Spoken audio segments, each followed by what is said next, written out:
Hi guys, welcome back to our YouTube channel the best learning hub.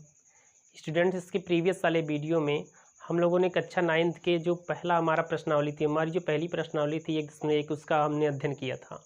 और इस प्रश्नावली में 1.2 में हम उसके आगे अध्ययन करेंगे। देखिए, इसके पहले हम कुछ नंबर्स के बारे में बताए हैं, जैसे हमारा नेचुरल नंबर मतलब प्राकृतिक संख्या हो गया, पूर्ण संख्या हो गया, पूर्णांक हो गया, परिमेय संख्या या परिमेय संख्या है। जैसा कि हमने आपसे कहा था कि जो संख्याएं आगे और जिस संख्याओं के आगे ज़रूरत पड़ेगी उसे हम आगे डिस्कस कर देंगे, उसके बारे में हम बात कर लेंगे। तो आज देखिए, जो हमारा चैप्टर है उसको शुरुआत करने से पहले हमें कुछ और संख्याओं के बारे में जानना है। तो सबसे पहले हम लोग चलते हैं, कुछ और जो संख्याएं हमारे पास बची हुई हैं उसके बारे में हम अध्ययन कर लेते हैं, उसके बारे में थोड़ा सा हम लोग क्या कर लेते हैं, जान लेते हैं। तो देखिए, कुछ संख्याएँ जो हमारे पास हैं, देखिए जो कुछ संख्या हमारे पास बची हुई हैं उसमें जैसे देख लीजिए, हमारा पहला है सम संख्या या सम संख्याएं। क्या कहते हैं? सम संख्याएं। इसे हम क्या कहते हैं? Even numbers. इवन नंबर्स कौन सी होती हैं संख्याएं, मतलब ऐसी संख्याएं कौन सी होती हैं जो सम होती हैं। तो देखिए, सम संख्याएं वे संख्याएं होती हैं जो 2 से भाज्य होती हैं, जो 2 से भाज्य होती है। देखिए, सम संख्याएं वे संख्याएं होती हैं जो 2 से भाज्य होती हैं। अगर एग्जाम्पल के तौर पे हम लोग देखना चाहें तो जैसे हो गया 2 हो गया, 4 हो गया, 6 हो गया, 8 हो गया, 10 हो गया। इसी प्रकार से जितनी भी संख्याएं आएंगी जो 2 से भाज्य हो जाती हैं, जो 2 से विभाजित हो जाती है, उससे हम क्या कहते हैं? सम संख्याएं कहते हैं। और उसके बाद देखिए, जो हमारी दूसरी संख्या है, दूसरी संख्या इसके अपोजिट है, जिससे हम बोलते हैं विषम संख्या या विषम संख्याएं। विषम संख्याएं क्या होती हैं? Odd numbers. ऑड नंबर्स देखिए, सेम इसका उल्टे होती है, अपोजिट इसकी होती हैं। जैसे यहाँ पे इसकी डिफिनेशन लिखे, जो संख्याएं 2 से भाज्य हो जाती है उससे हम क्या कहते हैं? सम संख्याएं कहते हैं। और ऐसी संख्याएं जो 2 से विभाज्य नहीं होती उससे हम क्या कहते हैं? विषम संख्याएं। अगर इससे लिखना चाहें, या लिखेंगे जो संख्याएं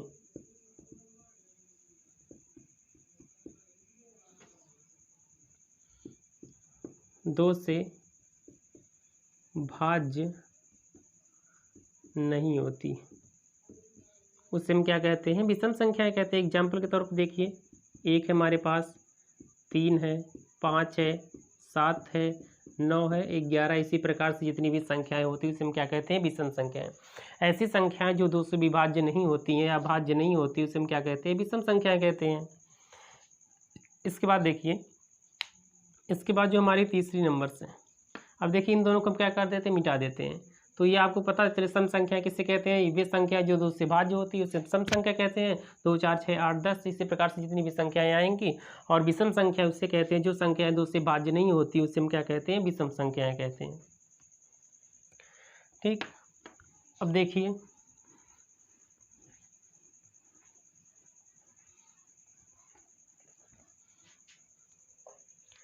इसके बाद देखिए जो दो संख्याएं हमारी हैं वो है भाज्य संख्याएं।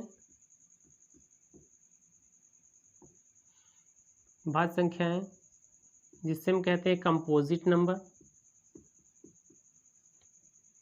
Composite numbers. और एक होती है अभाज्य संख्याएं। अभाज्य संख्याएं, अभाज्य संख्याओं को हम क्या कहते हैं? इंग्लिश में से हम कहते हैं प्राइम नंबर्स। क्या कहते हैं? Prime numbers. अब इसकी दोनों डिफिनेशन देखिए, पहले अभाज्य संख्या देखिए, उसके बाद भाज्य संख्या देखिए। अभाज्य संख्याएं वे संख्याएं होती हैं, अभाज्य संख्याएं वे संख्याएं होती हैं जिनका केवल 2 गुणनखंड होता है। या ऐसे भी हम कह सकते हैं कि अभाज्य संख्याएं ऐसी संख्याएं होती हैं जो केवल स्वयं और एक के अलावा किसी और से विभाजित नहीं होती हैं। एग्जाम्पल के तौर पे देखिए, अगर मान लीजिए हमारे पास एक नंबर से, एक हमारे पास एक संख्या है 2 जो केवल 1 से डिवाइड होती है और दूसरी स्वयं से मतलब 2 से। 3 हो गई हमारे पास, 3 जो केवल 1 से डिवाइड होगी और 3 से होगी और किसी नंबर से डिवाइड होगी नहीं। अगर मान लीजिए हम 5 लिख दें, 5 जो केवल 1 से डिवाइड होगा 5 से होगा और किसी नंबर से डिवाइड होगा नहीं। तो ऐसी संख्याएं जिनका केवल 2 गुणनखंड होता है उसे हम क्या कहते हैं, अभाज्य संख्याएं कहते हैं। या ऐसी संख्याएं जो एक और स्वयं के अलावा किसी और से विभाजित नहीं होती उसे हम अभाज्य संख्याएं कहते हैं। जैसे हमारा हो गया 2 हो गया, 3 हो गया, 5 हो गया, 7 हो गया, इसी प्रकार से और जितनी भी संख्याएं आती हैं।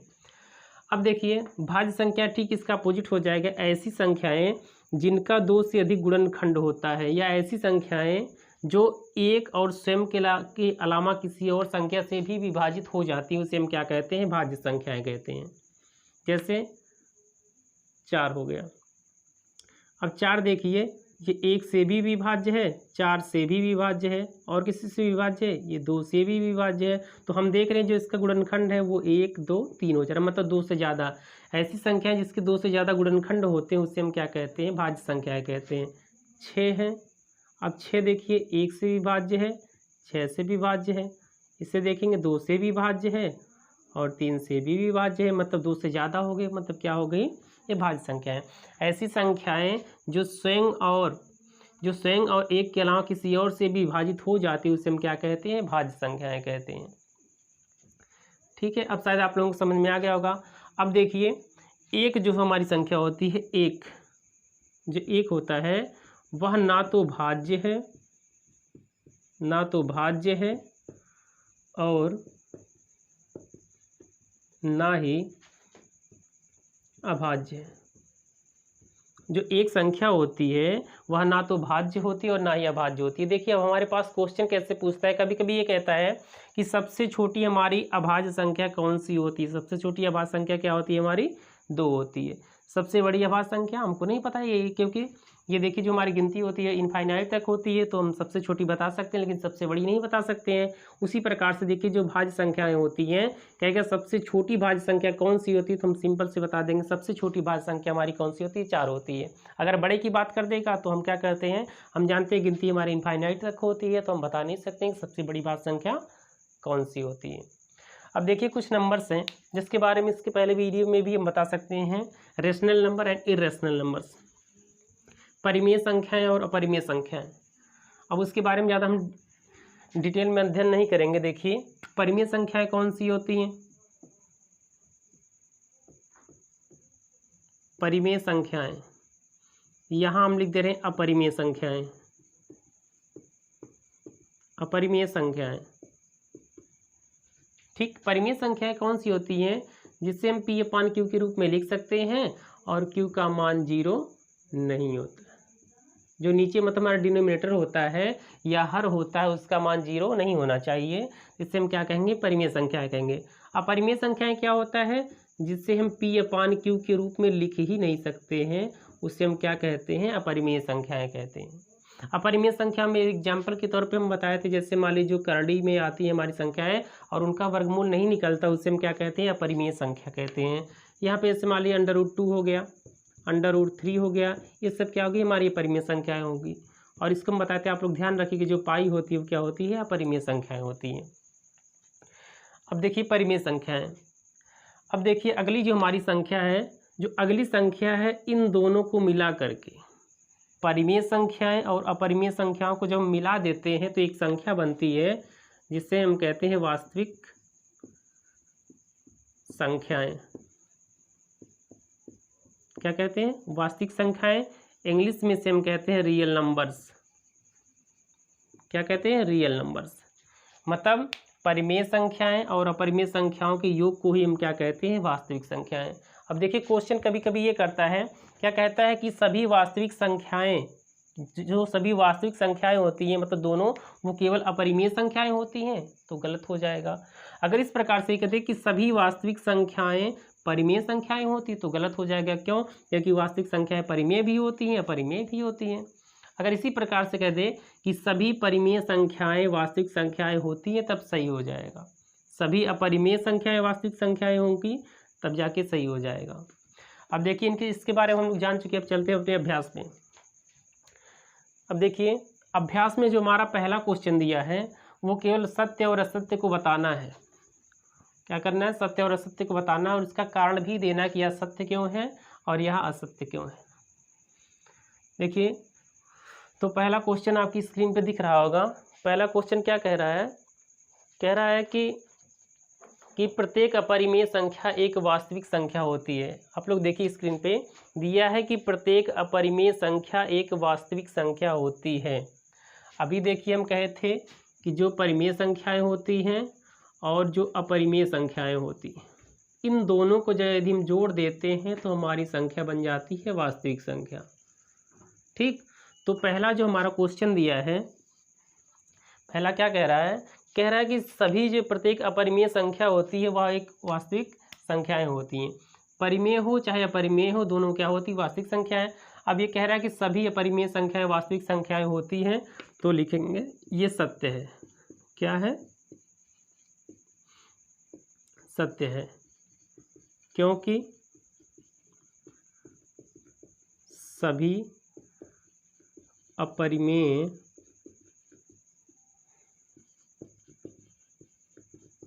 संख्याएं वास्तविक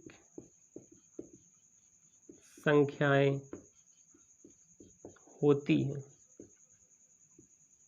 ठीक, अब जैसे देखिए परिमेय संख्या परिमेय संख्या जब दोनों मिल जाती है तो वास्तविक संख्या बनती है। तो अभी कह रहा है परिमेय संख्या वास्तविक संख्या होती है, तो बिल्कुल होती है। इसके बाद देखिए जो हमारा दूसरा क्वेश्चन कह रहा है कि संख्या रेखा पर प्रत्येक बिंदु अंडरवुड यम के रूप का होता है। अब इससे आप लोग थोड़ा ध्यान से समझिएगा।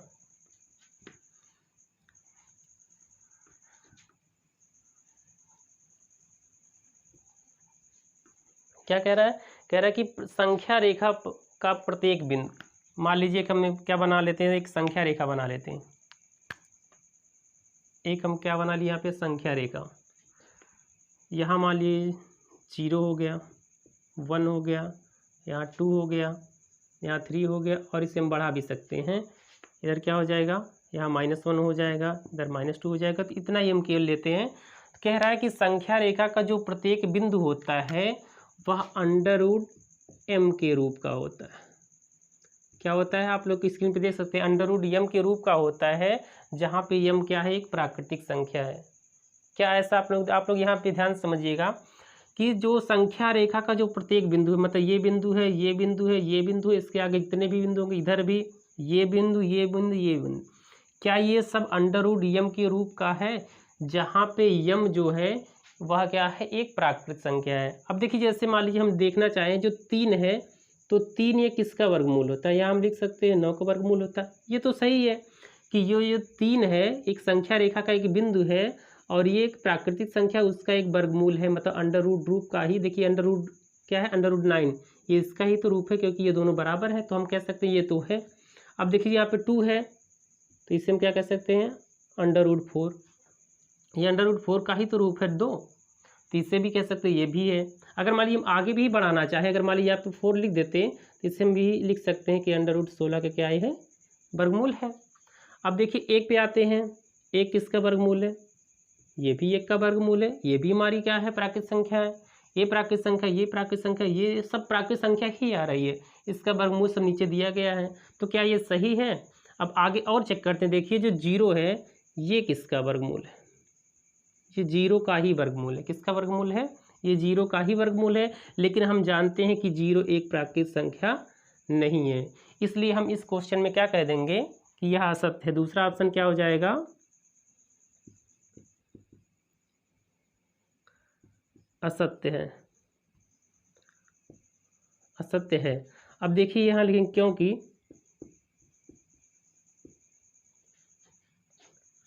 क्योंकि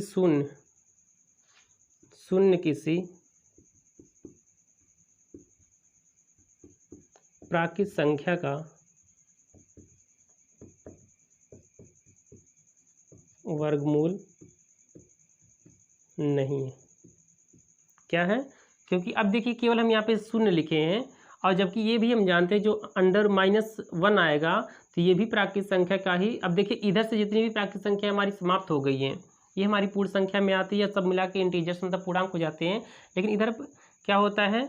ये तो देखिए हमारी संख्या रेखा का एक बिंदु है, लेकिन एक प्राकृतिक संख्या का ये वर्गमूल नहीं होगा। तो इस प्रकार हम जैसे यह असत्य है, क्योंकि 0 या और भी आगे लिख सकते हैं -1, -2, -3 आदि।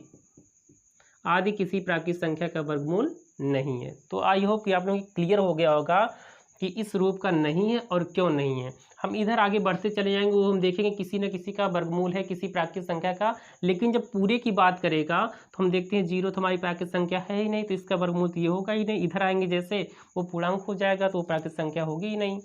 ठीक, अब देखिए हम लोग तीसरा क्वेश्चन देखते हैं।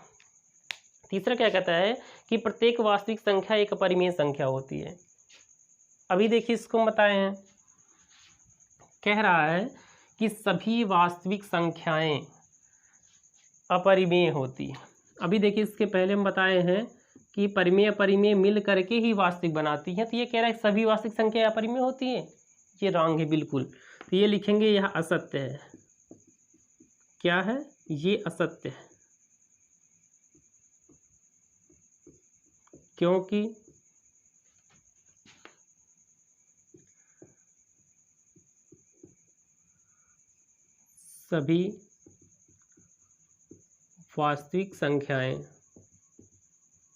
सभी वास्तविक संख्याएं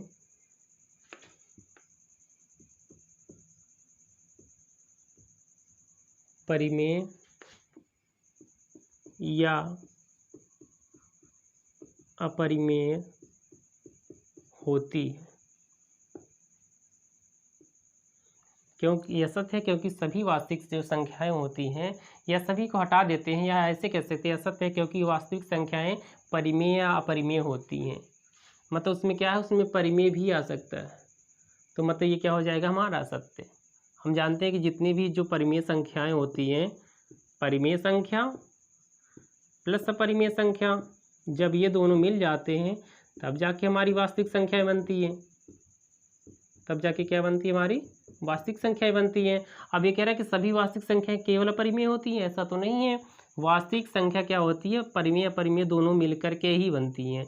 तो हम बोल सकते हैं अगर ये दोनों कहता कि दोनों होती हैं तब तो हम सही कर देते, लेकिन कह रहा वास्तविक संख्याएं केवल अपरिमेय होती हैं तो गलत हो जाएगा, क्योंकि वास्तविक संख्याएं परिमेय अपरिमेय दोनों होती हैं।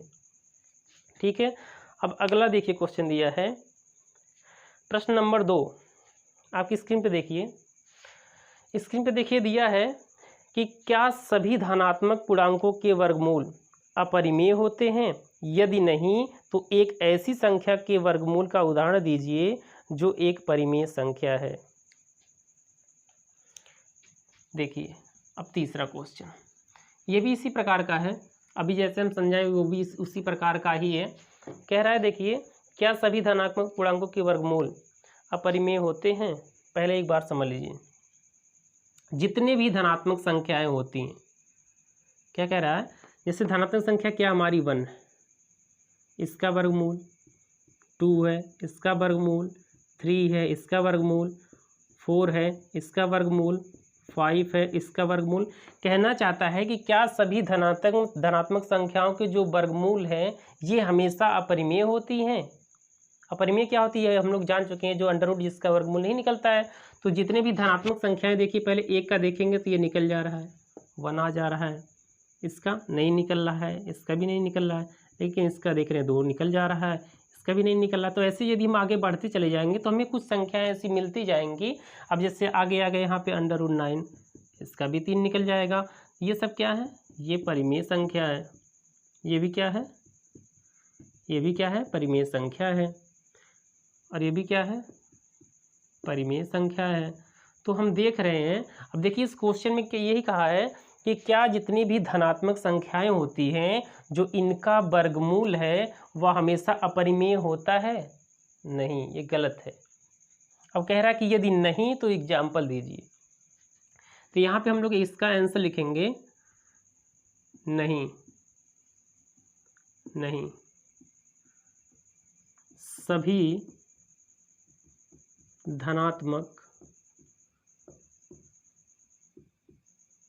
धनात्मक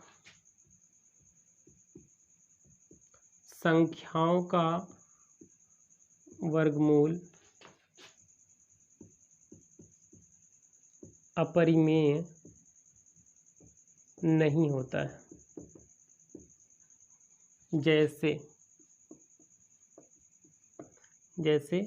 अंडर रूट 4 बराबर 2, √9 बराबर 3, यहाँ आदि हम लिख सकते हैं।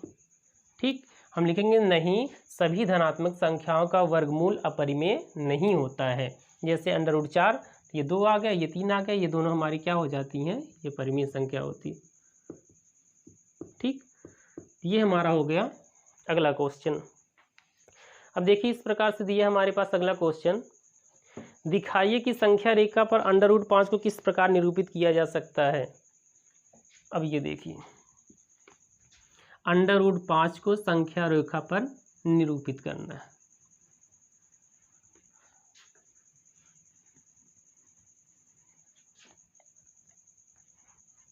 अभी देखिए हम यहाँ पे जो √5 दिया है, कह रहा है, अब देखिए क्वेश्चन आप लोगों की स्क्रीन पे लिखा होगा, कह रहा है √5 को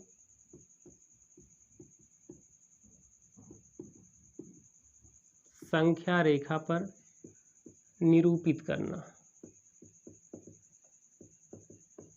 ठीक, अब यहाँ से देखिए हम इसे सॉल्व कर लें। अब देखिए हम ऐसे सॉल्व कर दे, लेकिन आप लोग जो है स्केल की सहायता से, पेंसिल की सहायता से इसे कीजिएगा। केवल हम इसका बनाने का तरीका बता दे रहे हैं। देखिए सबसे पहले हमको क्या करना है, सबसे पहले हमको क्या खींचना है, संख्या रेखा खींचना है। क्या खींचना है, संख्या रेखा।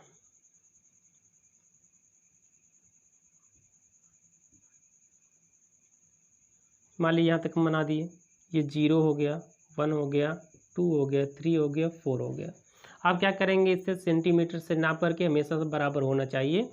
इधर मान लीजिए -1 हो जाएगा, और अगर आगे आगे जाएंगे यहाँ मान लीजिए -2 हो जाएगा। अब देखिए सबसे पहले √5 है, √5 बराबर हम क्या लिख सकते हैं, इससे देखिए हम लिख सकते हैं 2 का स्क्वायर प्लस 1 का स्क्वायर। क्या है, √5 के 2 का स्क्वायर, तो ये हो जाएगा 2 2 जब 4 1, तो ये हो गया √5। ठीक, इसी प्रकार से हम यहाँ पे अनुमान लगाएंगे कि देखेंगे √5 को संख्या रेखा पर निरूपित करना है। अगर देखिए यहाँ से हम थोड़ा सा अनुमान लगाएं कि जो दो ये वर्गमूल है, अंडर लगाए मतलब वर्गमूल ही तो है, तो हम देखते हैं अगर 2 का वर्गमूल 2 दूना 4, मतलब ये 2 से ज़्यादा है, तो हम क्या करेंगे, यहाँ से देखिए 2 इकाई हम दूरी ले लेंगे इस पर, यहाँ से आएंगे यहाँ तक। ठीक, अब क्या करेंगे, हमारी जितनी इकाई यहाँ से यहाँ तक है, जितनी इकाई यहाँ से यहाँ तक है, हम क्या करेंगे, सीधे इस पर एक 90 अंश का कोण बनाती एक रेखा खींचेंगे। क्या खींचेंगे, 90 अंश की कोण बनाती एक रेखा खींच दिए। ठीक, अब जितनी दूरी ये है उतनी दूरी यहाँ हम ले लेंगे, मतलब जितनी दूरी देखिए नाप के यहाँ से आते जितनी ये रहेगी उतनी दूरी हम यहाँ भी ले लेंगे। जैसे अगर मान लीजिए यहाँ से यहाँ तक 1 सेंटीमीटर है, यहाँ से यहाँ तक 2 सेंटीमीटर है, हमें क्या इधर के कितना लिए हैं, एक इकाई 1 सेंटीमीटर, कुछ भी हम समझाने के लिए सेंटीमीटर बोल दिए थे। अब देखिए क्या करना है, हमको इससे मिला देना। इसका नाम हम दे दे रहे हैं O, इस बिंदु का नाम दे दे रहे हैं A, इस बिंदु का नाम दे दे रहे हैं B। ये 90 अंश की कोण बनाते हम लोग क्या खींचे हैं, रेखा खींचे हैं। सबसे पहले देखिए क्या करेंगे, एक संख्या रेखा खींचेंगे जिस पर हम थोड़ी दूर दूर पे या सेंटीमीटर से ही हम लोग क्या करेंगे, निशान लगा देंगे 0 से लेकर के यहाँ तक 2 तक। फिर क्या करेंगे, 1 सेंटीमीटर हम लोग ऊपर ले लेंगे, एक इकाई, मतलब यहाँ से इतना लेंगे उतना यहाँ भी ले लेंगे। फिर B को हम क्या करेंगे, O से मिला देंगे। अब देखिए जो पाइथागोरस प्रमेय है उसे हम यहाँ पे लगाएंगे। पाइथागोरस प्रमेय क्या होगा कि जो कर्ण है हमारा OB बराबर क्या हो जाएगा, √ इसका स्क्वायर या इसका स्क्वायर, क्या हो जाएगा, OA स्क्वायर प्लस ये क्या हो जाएगा, AB स्क्वायर। अब देखिए OA का मान कितना है, 1 सेंटीमीटर, इधर 1 सेंटीमीटर, कितना हो गया 2 स्क्वायर, प्लस AB कितना हम लिए थे, 1 लिए थे, ये कितना हो गया 2 दूना 4 प्लस 1 बराबर कितना हो गया √5। ये हमारा क्या आ गया, आंसर। तो इस प्रकार से देखिए हम यहाँ पे हम देख रहे हैं कि यहाँ √5 आ रहा है। तो हम क्या करेंगे, देखिए अभी यहाँ से रखेंगे, गोला प्रकार से यहाँ नापेंगे, और गोला प्रकार से यहाँ रखने के बाद धीरे धीरे से लाते ये डाट डाट करते करते करते करते करते करते ला के मिला देंगे।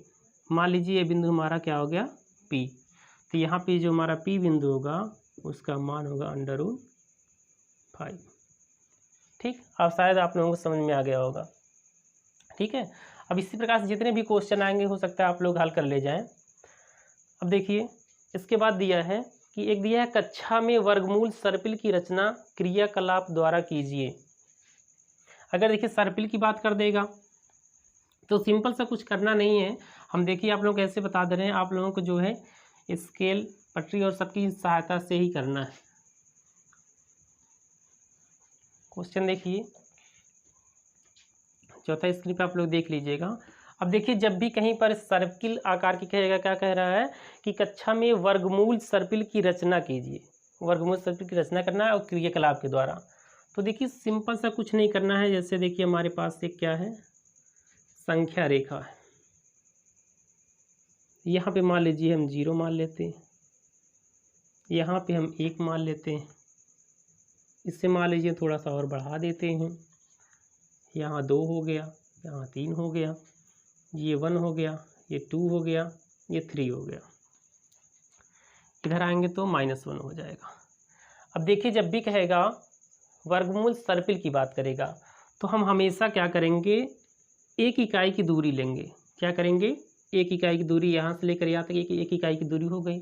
फिर इसी पे हम क्या करेंगे, इस बिंदु पर, जैसे मान लीजिए ये तो हमारा 0 है, इसको हम बिंदु मान ले रहे हैं O है, और इसे मान ले रहे हैं A बिंदु है हमारा।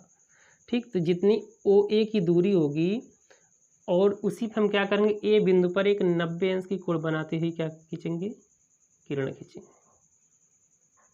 खींच देंगे यहाँ पे कितने अंश का, 90 अंश का। लेकिन देखिए ध्यान दीजिएगा जितनी दूरी इसकी यहाँ से यहाँ तक रहेगी, जितनी दूरी यहाँ तक रहेगी उतनी दूरी ही इसकी भी रहेगी। मतलब 1 सेंटीमीटर अगर ये लिए हैं आप लोग तो 1 सेंटीमीटर इसको लेना है। ठीक है, तो अगर ये 1 सेंटीमीटर है, ये भी 1 सेंटीमीटर, ध्यान समझिएगा, अगर ये 1 सेंटीमीटर है, ये भी 1 सेंटीमीटर है, तो अगर सीधे इसकी हम कर दें तो इसका मान कितना आ जाएगा, OA, इसे मान लेते हैं हम B। अब थोड़ा ध्यान से समझ लीजिएगा, अगर कह रहा है कि OB बराबर क्या हो जाएगा, OB बराबर ये OA स्क्वायर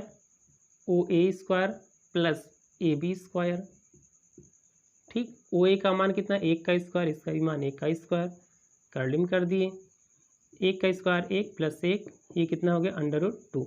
तो मतलब हम देख रहे हैं कि इसका जो मान आ गया √2 आ गया है।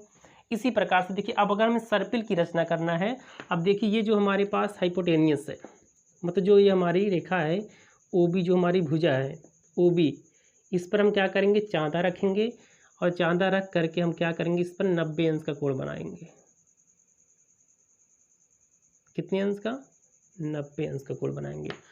90 अंश का कोण बनाएंगे, देखिए ये 1 सेंटीमीटर है, फिर यहाँ से हम 1 सेंटीमीटर नाप करके जहाँ तक भी हो जाएगा 1 सेंटीमीटर मान लीजिए, हम यहाँ भी लिख देते हैं। फिर क्या करेंगे, अब देखिए यहाँ से हम फिर से मिला देंगे। अब ध्यान से देखिएगा, अगर मान लीजिए हम C दे देते हैं तो ये क्या हो जाएगा हमारा, अगर देखिए यहाँ से इसमें ये 90 अंश का है, सामने वाला कर्ण हो जाएगा, मतलब OC बराबर हो जाएगा आपका इसका स्क्वायर, OB का स्क्वायर प्लस BC का स्क्वायर।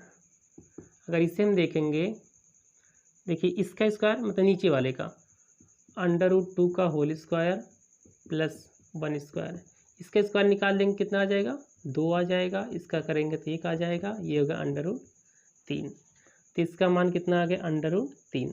अब ध्यान से देखिएगा ये सर्पिल आपका बनता चला जाएगा। फिर हमको कुछ नहीं करना है, इस वाले रेखा पर यहाँ चांदे से फिर हमको क्या करना है, फिर सेम ये हमको क्या करना है, 90 अंश का यहाँ पे कोण बनाना है, और इसे नाप लेना है कितना, 1 इकाई, फिर 1 इकाई फिर नापेंगे, फिर यहाँ ला के मिला देंगे। जैसे इसका √3 आया है, इसका मान आएगा √4, इसे D दे देते हैं मान लीजिए नाम। फिर क्या करेंगे, फिर यहाँ से हम रखेंगे, फिर ये 90 अंश का आएगा, फिर हम यहाँ इसको ला के मिला देंगे, ये कितना आ जाएगा √5।